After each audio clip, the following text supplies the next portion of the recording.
భద్రకాళి జ్యోతిష్యం సికింద్రాబాద్, కూకట్పల్లి, హైదరాబాద్. 21 సంవత్సరాల అనుభవం గల ప్రముఖ జ్యోతిష్యులు రాఘవ గారిచే పరిష్కారం చూపబడును. Phone number 9652968881. తెలంగాణ ప్రజాప్రభుత్వం రాష్ట్రంలో పనుల జాతర కార్యక్రమాన్ని ప్రతిష్టాత్మకంగా నిర్వహిస్తోందని, అందులో భాగంగా భూపాల్పల్లి ఎమ్మెల్యే గండ్ర సత్యనారాయణరావు నియోజకవర్గంలోని షాయంపేట మండలంలో జరిగిన పనుల జాతర కార్యక్రమానికి ముఖ్య అతిథిగా పాల్గొన్నారు. మండలంలోని ఎంజేపీ బాలుర పాఠశాలలో నిధులు 20 లక్షలతో కొత్తగా నిర్మించిన సీసీ రోడ్ ని ప్రారంభించారు. అనంతరం వన మహోత్సవంలో పాల్గొని మొక్కలు నాటి నీరు పోశారు. పత్తిపాక గ్రామానికి చెందిన ఎంజేపీ స్కూల్ 8వ తరగతి విద్యార్థి జగన్ తాను తయారు చేసిన హ్యాండ్ క్రాఫ్ట్ ని ఎమ్మెల్యేకు అందజేశాడు.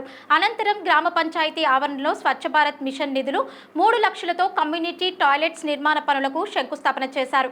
ఈ సందర్భంగా ఎమ్మెల్యే మాట్లాడుతూ పల్లెల సమగ్రాభివృద్ధికి ప్రజాప్రభుత్వం కృషి చేస్తుందన్నారు. సీఎం రేవంత్ రెడ్డి ప్రజాప్రభుత్వంలో ప్రతి గ్రామానికి ప్రత్యేక నిధులు కేటాయించి అభివృద్ధి చేస్తున్నట్లు ఎమ్మెల్యే తెలిపారు. ఈ కార్యక్రమంలో ఎమ్మెల్యే వెంట పలువురు కాంగ్రెస్ నేతలు, అధికారులు, కార్యకర్తలు, గ్రామస్తులు ఉన్నారు.